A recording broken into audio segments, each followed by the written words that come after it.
Thank you for taking our time today. Okay, fine. I'm going to start with you, sir. Sikkim follows model schools, the concept of model schools, right? Can you tell us briefly what's the idea behind these model schools and how do they actually help students learn better? Thank you, Ms. Sally, and thank you, India Today, for having us here today. This model schools concept in Sikkim is a recent concept, actually.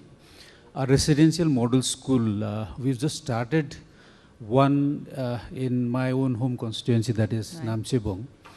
Earlier, what we were doing was we were selecting around 60 odd students from our different government schools, okay, from remote villages. We had a selection test every year, and then we were selecting them and sending them to different schools outside Sikkim for studies from class 6 onwards. Right. But our experience showed that these children, when they came out, we were thinking that they would get exposure and then things would be very good for them.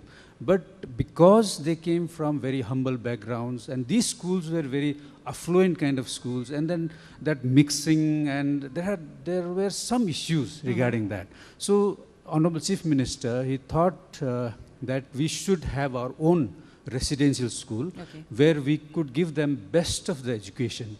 So this is the first year we have started with a residential school, Chief Minister's model school in Sikkim, and then we have you've given chance to 60 students, first batch we have started, and this is a state-of-the-art school with smart classes, art rooms, music rooms, all facilities are there, and this is fully funded by the government and free for these children.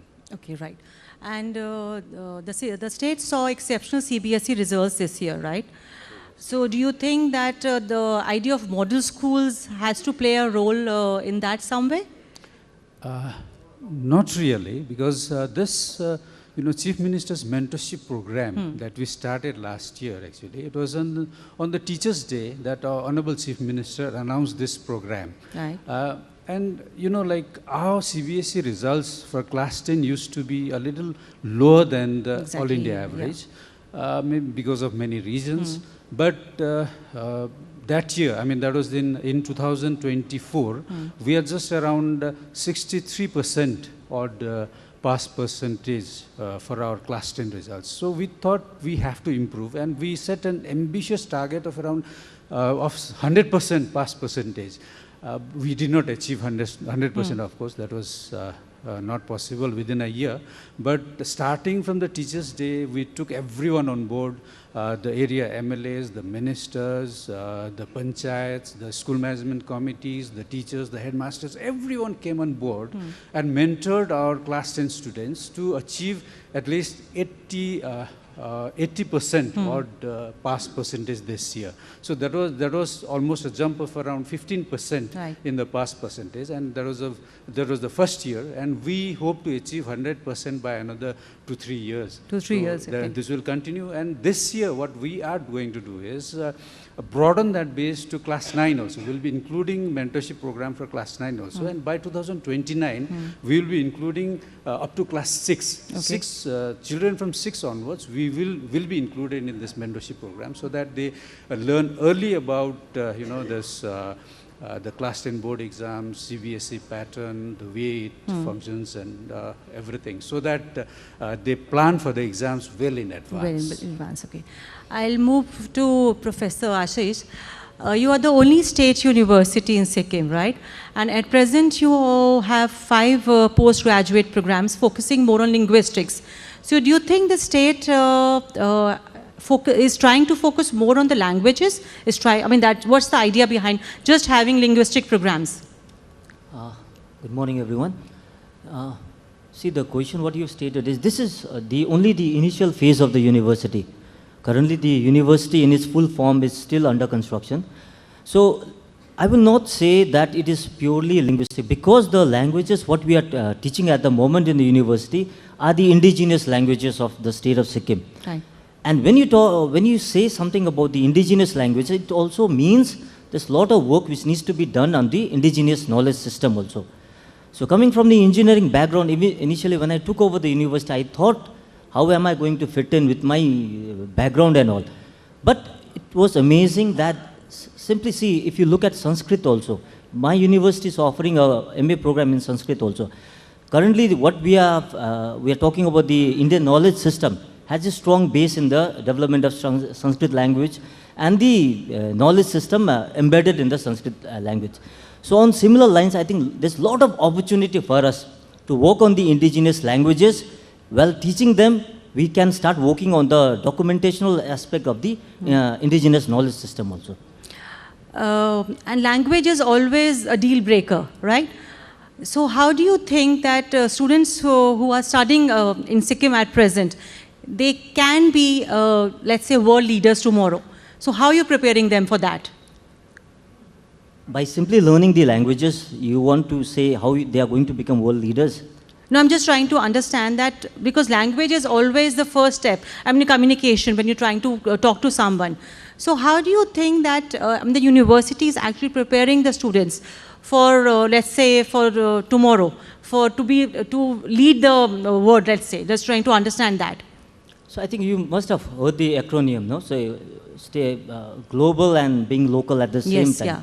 So I think there's a lot of opportunity, and even the new education policy also talks a Yes. lot of teaching being imparted in the mother tongue. Mother tongue, exactly. So there's a lot of opportunity for our students to grow and evolve while learning the local languages. And what do you think are the challenges of education in the hills? If you look at challenges, I think our Honorable Chief Minister has stated that connectivity is a challenge, it's a and the challenge, state is yeah. working actively on Right. that front. Right. Once we have a all-weather airport coming up, the railways line coming up, I think when this connectivity thing goes off, I think there are lots and lots of opportunities for students from across the country to come to Sikkim. And it's no wonder the state is actively developing the state as an educational hub. Okay, right. I'll come to you, Mr. Virdi. You are known to be a pioneer in a couple of initiatives you have started in the state, right? How do you think technology is changing the dynamics when we talk about Sikkim and education? Thank you so much for this beautiful question. Technology, in fact, is the most powerful tool that we have today. If we look at the world, how fast the world is changing, how fast the world is moving, if we do not adapt to the technological study methodology right from the school level, we will not be able to prepare our children for the future. Let's think about year 2040, 45 and beyond. The jobs that are available today will no longer be available in the world.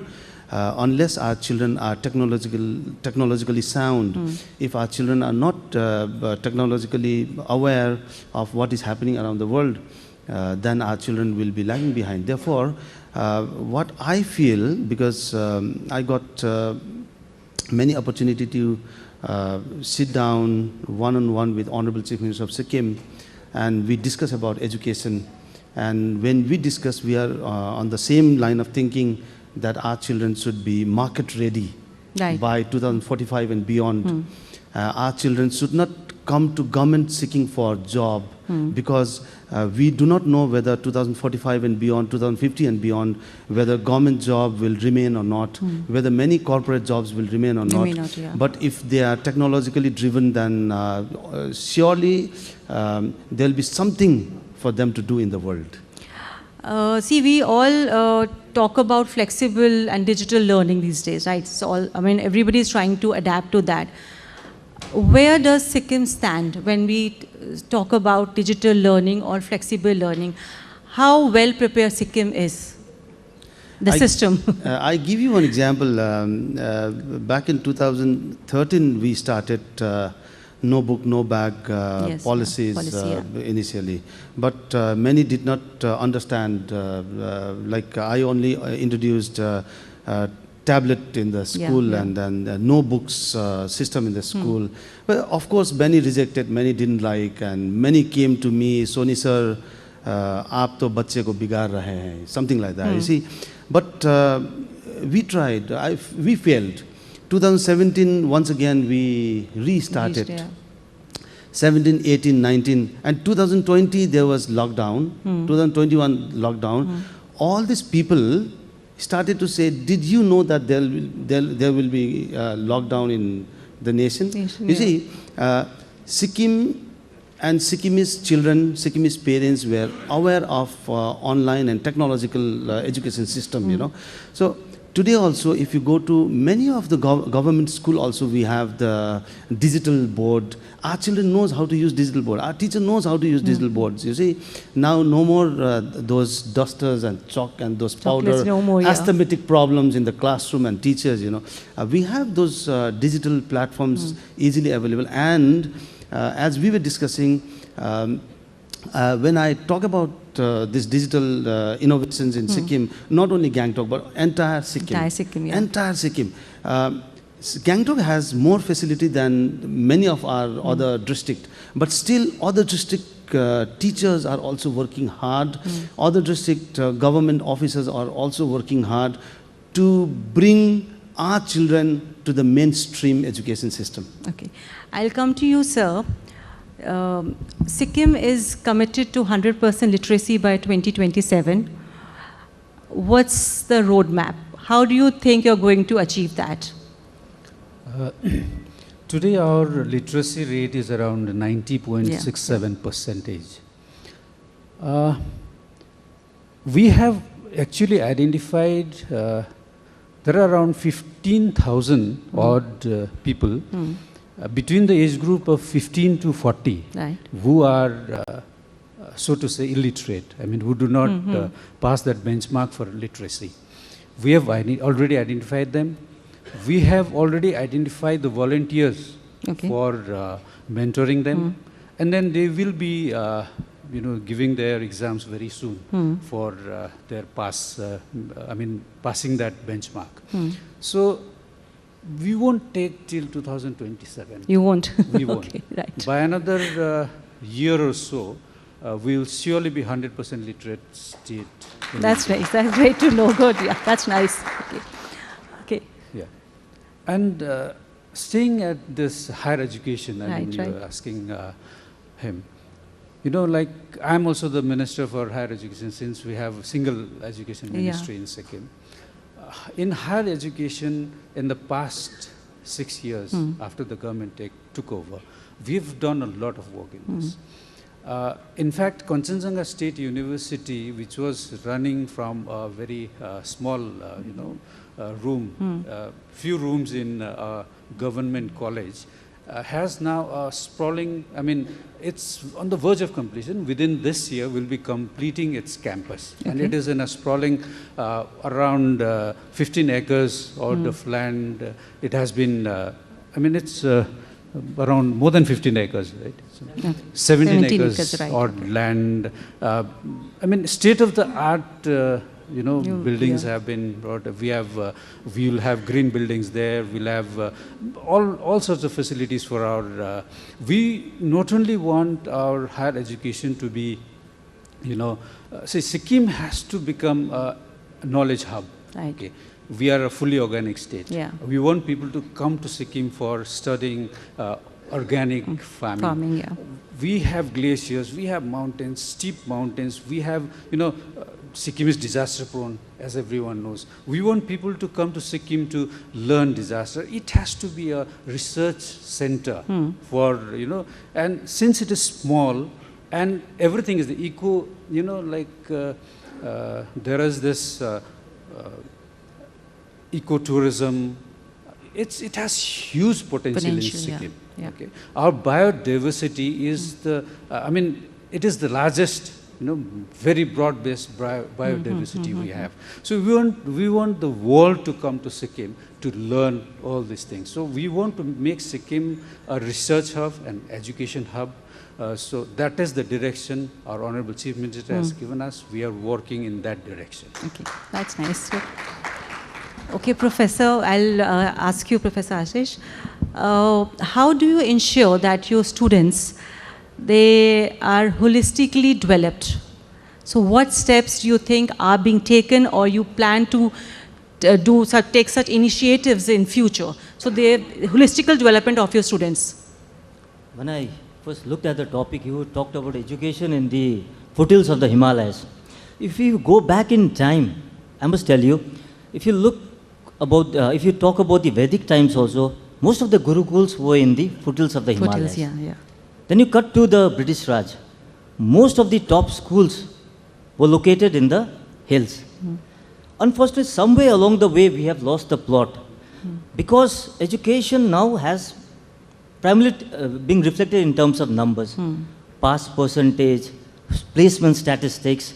Nobody talks about the value system. If I have to give you an example of the holistic development, I'll just give you my own experience because I was in the private sector for a long, long time. In Sikkim, we celebrate a festival called Dasera. The main purpose of that festival is to visit the elders, the relatives' place. They offer you rice tikka on your forehead and they bless you.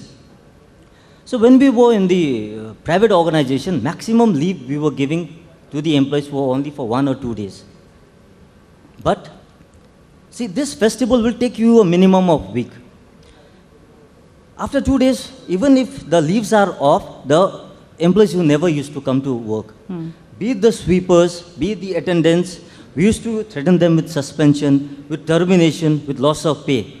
People were willing to forsake their work, their employability, but they had to ensure they had to visit their elders' place to seek blessings. Right. So this is the holistic development what we are talking about. Today we are talking about eroding family values and all. So Sikkim is a living example where all these ties are there and it's going to happen for a long foreseeable time. Thank you. That's interesting, okay. Mr. Virdi, I would like to ask you, if you have to talk about 3 or 4 initiatives which can be adopted, which can be taken to make Sikkim a global education hub, what will those be? Number one is life skill, which Dr. Ashish just mentioned. The most important. More than the academics, we need to teach our children the value system, the morality. Life skill is very important. I have to be the better husband, better father, better friend, better citizen of the society. More than the better mind, but useless. You see, this is number one. Number two, once again, technology. We have blockchain technology, which we must teach our children because everything is transforming into blockchain technology. Yeah. Tomorrow's world is blockchain technology. This we need to teach our children. And we must teach our children to be self-dependent, not to be dependent on or be an employee. We must teach our children to be an employer or the provider. We must teach our children to sit on this side of the table, not the other side of the table where receivers end, but the givers end. These 3 are very important, and Sikkim is working on this. Okay, that's nice. I'll come to you, sir. What would be your takeaways? Like, how do you think you are preparing to make Sikkim the global hub of education? Like you said, we have to skill our people. Right. If you don't have a skill set, you stand nowhere in the world. You have to start skilling people very early. Because if you want someone to get into sports, he or she has to start at the age of 6 or 7. Right. Same is the case with skills. If you don't start early, you will not gather that kind of knowledge in that particular skill set you are trying to develop. The Honorable Chief Minister has also said that we will have, first of all, we'll have schools from 6 onwards. We will be having vocational, every school in Sikkim will have a proper functional workshop built, Right. where children can try their hands on everything, from carpentry, pottery, to, everything. I mean, whatever life skills you need in life. from there, they can build on their own strength after that and follow a pathway which will lead them to employment. So that is our plan for the future. Future, okay. And coming to you, sir, why is experiential learning or hands-on learning important, and how is the state working towards that? I think it's very, very important in today's age, experiential learning. And if you look at what the state is doing, recently they have started the Chief Minister Internship scheme also, where the graduates are given hands-on experience. And likewise, I think the colleges and the universities are also following something known as the industrial internship scheme also. So basically what happens is in the final semester, they're sent to the industry to work on a project or on a live project. So I think that is very, very important, this hands-on experience. Because this is something like what sir also said, which will update you, which will skill you for the future ahead as well. Okay, hard skills versus soft skills. There's always a debate. What is more important? I think both should go hand in hand. You cannot isolate one and say this is much more important. So they are complementary in nature. They have to be brought forward together. So you cannot just escape one out of the two. You can't. Yeah. And how is, I mean, what do you suggest that the state can work towards that, so that hard skills and soft skills complement each other?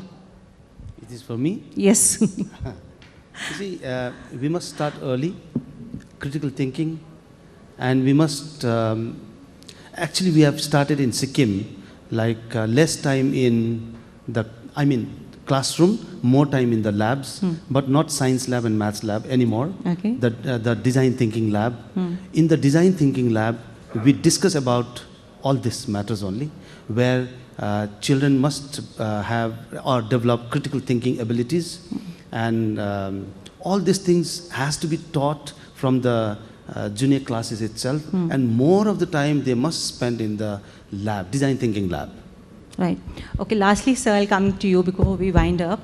You said that your target of 2027, you're going to achieve it maybe in a year, right? Can you give me 2 or 3 very specific examples, or like, let's say, initiatives which you think will actually help you achieve that target much before 2027? Like I said earlier, we have already identified the groups, Right. okay, that we need to educate.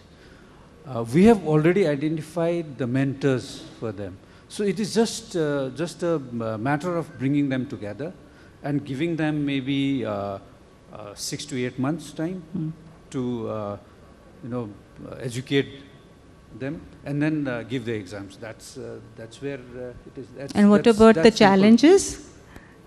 Of course, I mean, connectivity, there are few issues, but we will overcome all that. You will? Yes. That's really nice. Okay, that's We are really very good. optimistic about it. Good. That was a very good panel. Thank you all of you for taking our time today. Thanks. I'll give it to my colleague. Thanks.